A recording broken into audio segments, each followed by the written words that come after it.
Okay, so hello everyone. Welcome to the Four Corners. By the way, I'm Ken, and again, this is BMT update.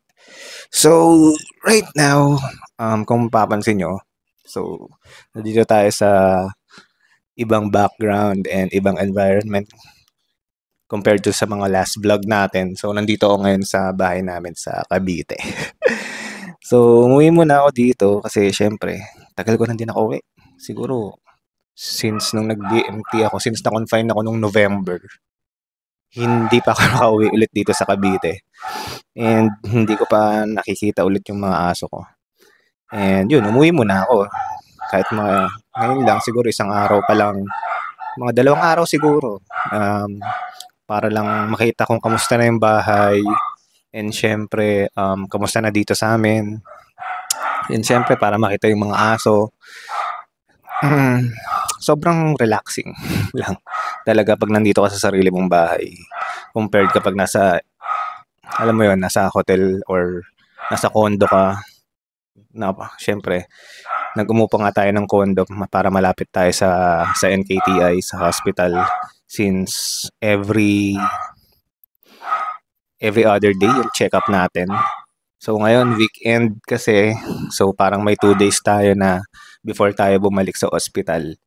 So umuwi muna kami ng Cavite para mas, alam mo yun, wala lang, ibang environment, ganun. Sobrang refreshing actually. Yan, syempre iba na yung paligid, hindi puro building, may mga puno, tapos nandiyan yung mga aso mo, and yung dati mong kama, mahigaan mo. Alam mo yun, parang mas malakas yung pakiramdam ko pag nandito, mas masigla. Hindi ako napapagod. Ewan ko. Sobrang ano siya, sobrang refreshing actually. Compared nung pag nandun ka sa condo, sa inupahan namin. Iba pa rin talaga pag sa bahay. Yun lang yung gusto kong sabihin. Sobrang relaxing dito. Ganun. Kasi syempre, pakita ko sa inyo, may mga puno, ganun. Yan, ito. Yan, may mga puno. Yan. Iba yung ambience mo, makikita mo. Yan, nakikita ba? Pakita ko nga natin. Yan, may mga puno tayo dyan. Yan, mga bahay. Tapos mahangin. Yan. So, ayun, alam mo yun, mas refreshing. So, balik tayo doon sa BMT update natin. So, actually, last vlog natin, meron tayong problema sa blood counts nga natin. So, nag-drop siya. So, possible cause is medical induced. So, possible yun yung naging problema natin. Kasi dahil sa valganciclovir, yung side effect niya will reduce your blood counts. So, yun yung natin, yun yung parang naging cause. And nakita rin sa BMA natin, sa result, na konti lang yung nagpo-produce ng white blood cells, red blood cells, and platelet. So, the workaround, the solution, actually, for the meantime, is mag-inject tayo ng filgrastim, yung gamot. So, nag-inject ako nun. Before, twice a day. Ngayon, na siya, in-update to once every other day.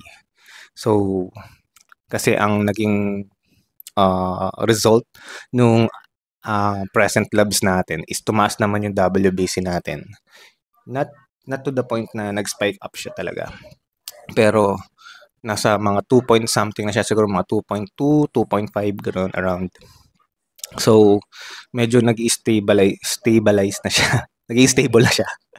So, however, the platelet and hemoglobin is in another story. So, the platelet is still going down.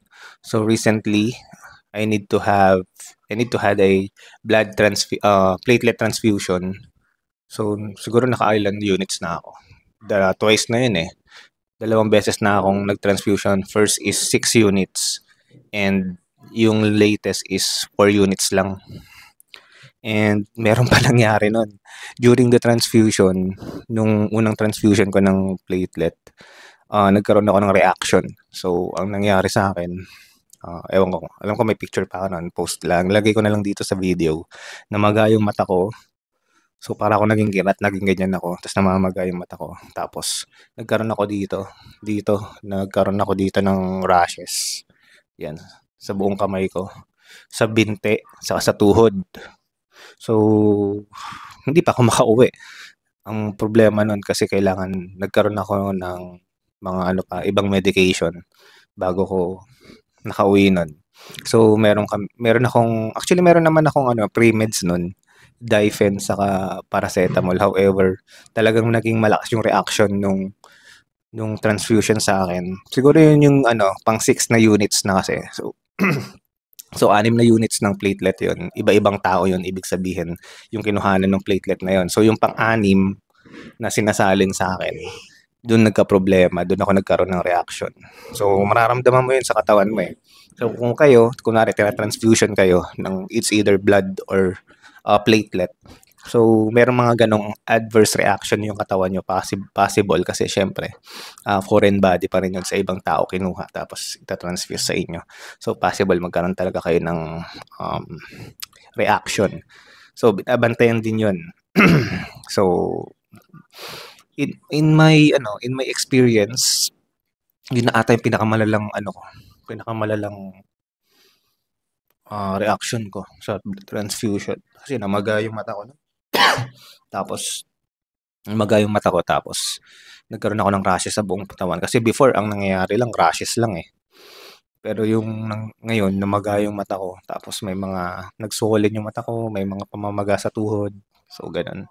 Rashes na Makati. Basta nangangati ako. So, yun yung mga naging symptoms ko nun. Lumabas sa akin, nangangati yung buong katawan ko. Tapos rashes na para siyang nakaumbok. Nakaumbok yung mga rashes mo dito. Mararamdaman mo siya pag kinabahan mo siya. Para siyang pantal na marami.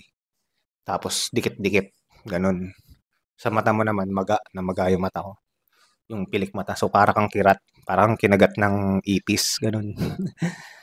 So, na-resolve naman siya. So, after siguro mga 1 hour, uminom ako ng gamot noon. Tapos, rin ako may IV rin ako na Difen noon. Ginawa sa akin may mga iba pang gamot na binigay sa akin. Steroids ata yun. Para mag-subside yung reaction. So, yung latest na transfusion ko, ganun na. Nagkaroon na ako ng mas matinding pre-meds para hindi na maulit yung ganong reaction talaga kasi medyo delikado rin yun. Pag nag-persist yun and then kuwari umuwi ka tapos dun pa talaga siya nag-persist, medyo mahirap yun. So nagkaroon na ako ng talagang maayos and matinding gamot sa reaction in my latest transfusion.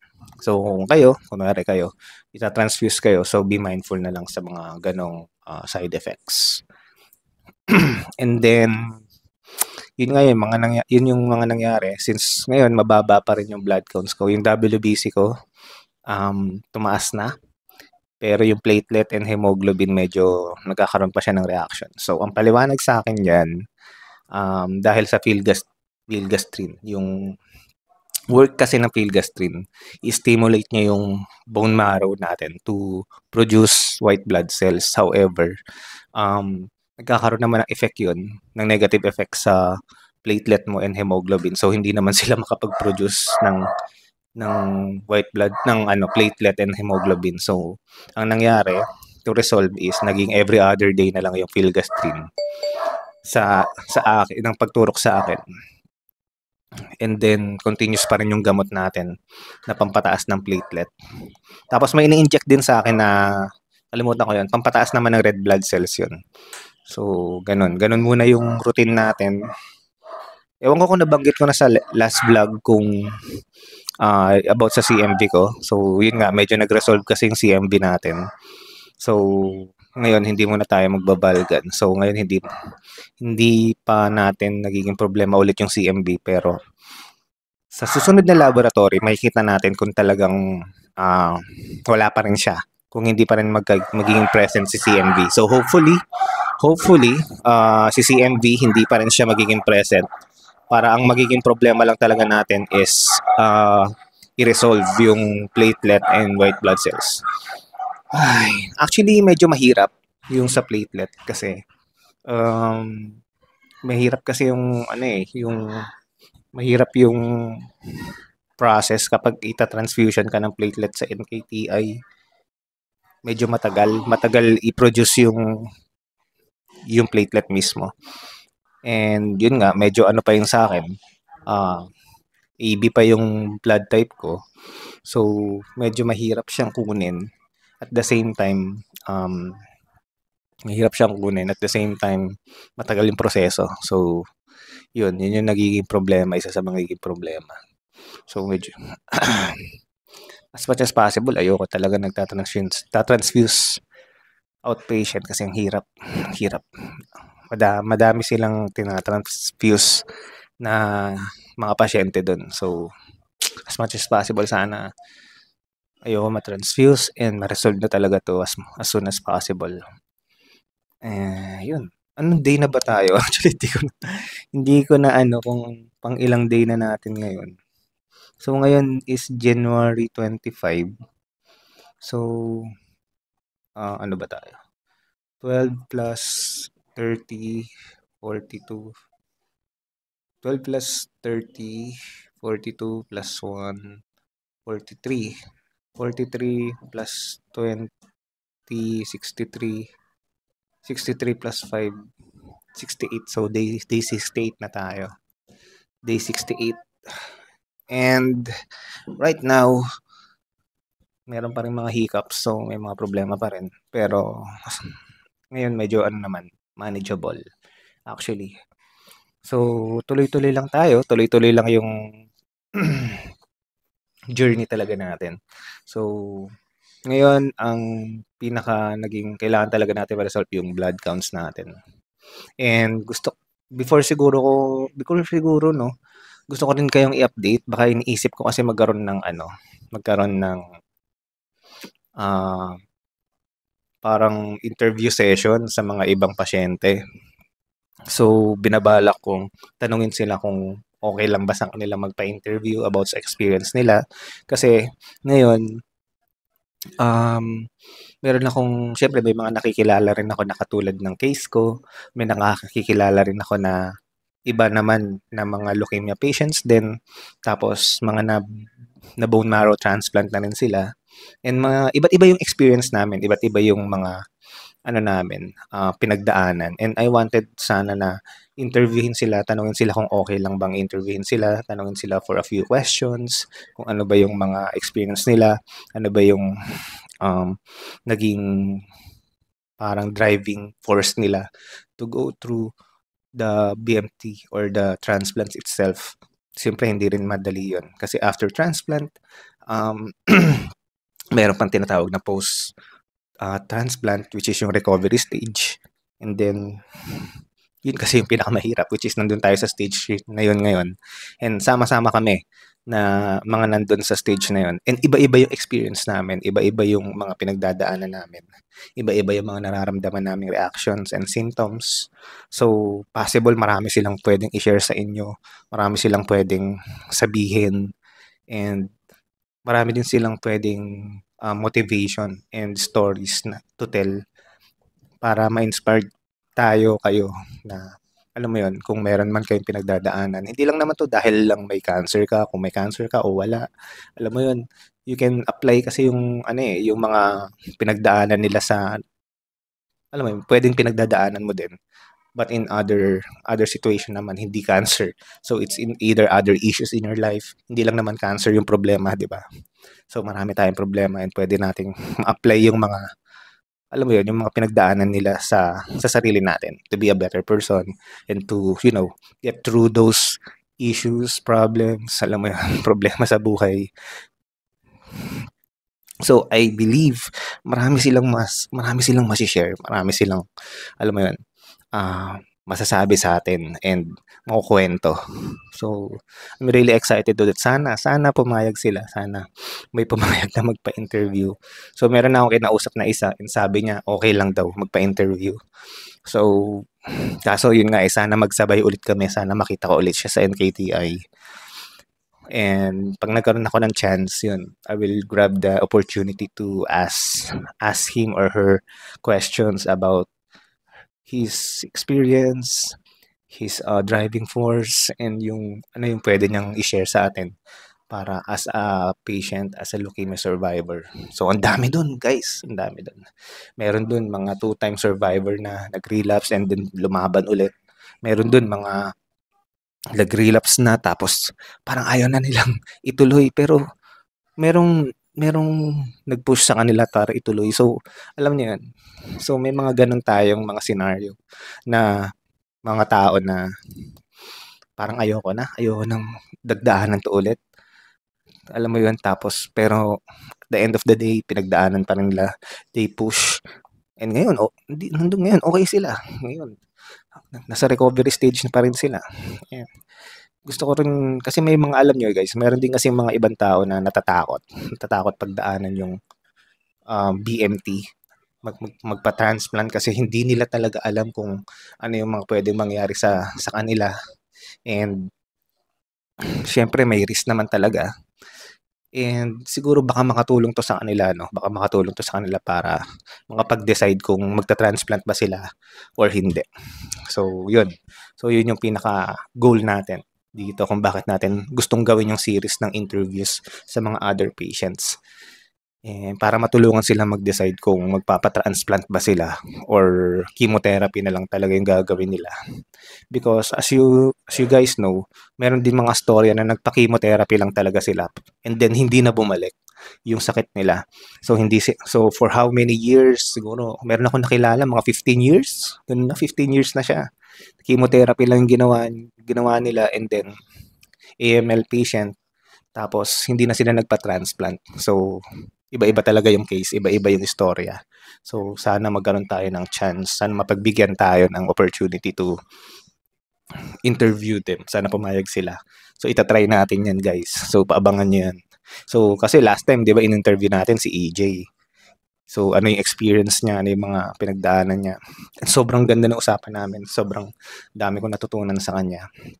And gusto ko sana sa susunod, and then interviewin din natin yung mga iba baka mas marami silang mas maganda silang ma-share sa atin. Kasi ako sa sarili ko, tina-try ko i-share sa inyo yung mga experience ko pero alam niyo minsan hindi kasi ako magaling magkuwento eh. So baka sila din, baka sila mas marami rin kayong matutunan. So hindi ko na maililimit yung sarili ko. Sarili ko lang dito sa vlog natin. So I'm really excited to share with you guys. Sana nga magkaroon tayo ng opportunity doon. So abangan niyo 'yun, abangan niyo 'yun. So meron pa tayong another projects. Ganun pa rin, tuloy-tuloy tayo every week. Mag-update tayo kung kamusta yung status natin sa recovery stage natin sa transplant. And then kung meron kayong mga sa tingin nyo mga other things na pwede nating gawin dito sa ano natin, sa community, sa vlog natin. Comment down below lang, sabihin nyo lang sa comments. Mga sa tingin nyo, ano bang pwede natin gawin para mas magkaroon pa tayo ng mas marami pa tayong matulungan, mas marami pa tayong mabigyan ng awareness. So kung meron kayong idea, I'm free. Sabihin nyo lang guys, try natin gawin yan. So hopefully matuloy itong project natin, project interview. Yun, sana. Para marami tayong matulungan. So, yun pa lang yung mga naiisip kong projects for today for our future projects dito sa vlog natin. And gusto ko rin i-share na meron din akong binubuong community ng mga leukemia patients. So mga ano sila, AML, ALL, ganyan na group siya. So meron kasi doon, marami kasing tao na alam mo 'yon, sumasali doon sa group. Wala silang idea kung ano yung mga dapat nilang gawin, ano yung paano ba 'tong sakit na 'to, paano 'to lalabanan, ano yung approach. Meron pa akong na-experience doon, nagtatanong sa akin kung pwede daw bang gamutin yung sakit na 'to through herbal lang. Alam niyo yun guys, yung hindi nila alam yung gagawin nila. Which is naiintindihan ko sila kasi during early days nung nagkasakit din ako, nalaman ko na may sakit ako. Hindi ko rin talaga alam kung saan ako kukuha ng information. Hindi ko rin alam talaga kung ano yung gagawin ko. And I'm looking for, alam mo yan, ganito, I'm looking for for people na pwedeng mag-enlighten sa akin bukod sa doktor, pwede kong makausap, pwede kong matanungan, gano'n. Ano ba yung experience nila dito? Paano ba ako makakaligtas dito? I'm looking for those people na nakasurvive na dito. Kasi alam mo 'yun, it boosts your confidence and alam mo 'yun, parang lalakas yung loob mo. Labanan pa 'to, excuse me. Excuse me. Labanan yung sakit na 'to. So, kapag nalaman mo kasi na may sakit ka tapos alam mo na meron kang hindi ka nag-iisa, yun, hindi ka nag-iisa, mas lalakas yung loob mo para ituloy yung sakit na ituloy yung laban sa sakit na yun. So, yun yung goal ko talaga kung ba't ko gustong bumuo ng community na yun.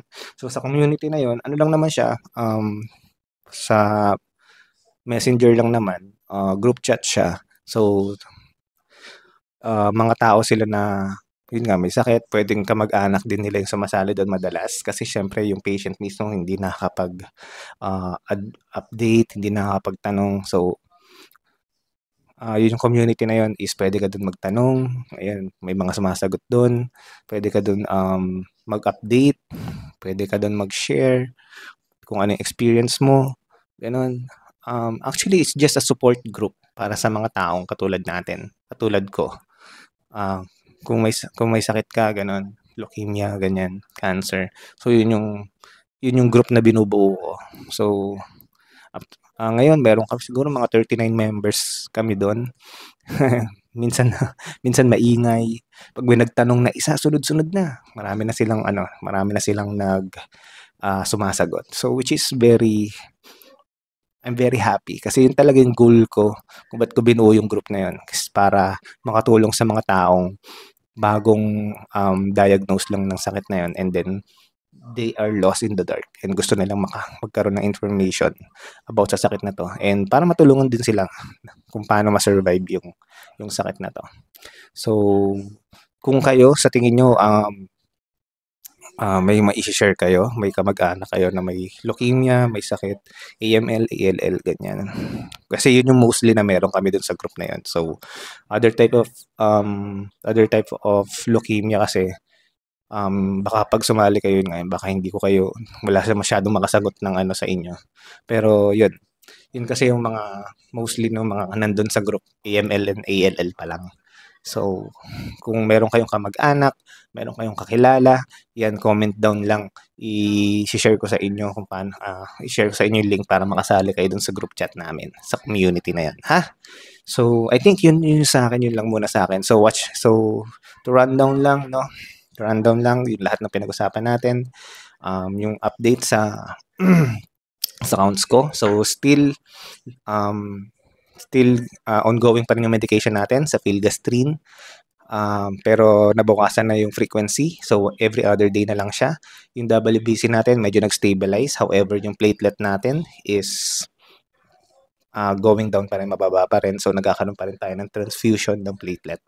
So, hopefully, on their next lab, ma-resolve na yon and medyo tumaas na siya ng kusa. And number 2, yung pinaplano natin yung project, yung interview natin sa mga patients na nakikilala natin, leukemia patients, and let's try to ask ano yung stories na pwede nilang ma-share sa atin. And baka may mapulot tayo sa kanila to, continue fighting and to decide kung magta-transplant ba tayo or hindi or chemotherapy na lang talaga, ganun. So, yun siguro abangan nyo guys yung mga project natin na yun dito sa community natin. And before I end, no, kung meron kayong mga kakilala, kung meron kayong kamag-anak na may AML, ALL, so kung gusto nyo sumali dun sa support group namin, sa tingin nyo may share kayo, sa tingin nyo marami kayong questions na gusto nyo masagot. So, don't hesitate, mag-comment lang kayo dyan and yan, share ko sa inyo yung link. So, gusto ko kasi talaga limited lang yung makasali dun sa group kasi gusto ko walang mga, alam mo yun, umiiwas tayo sa mga manloloko, gano'n. Gusto natin talagang pure yung laman ng community natin na yan. And yung gustong tumulong, gustong mag-share, and gustong matulungan through knowledge dun sa sakit na yan. Okay? So, I think that's all for me. If you like this video, guys, don't forget to like and share. And subscribe na rin dito sa channel natin. And See you next time. See you on the next vlog. Bye bye.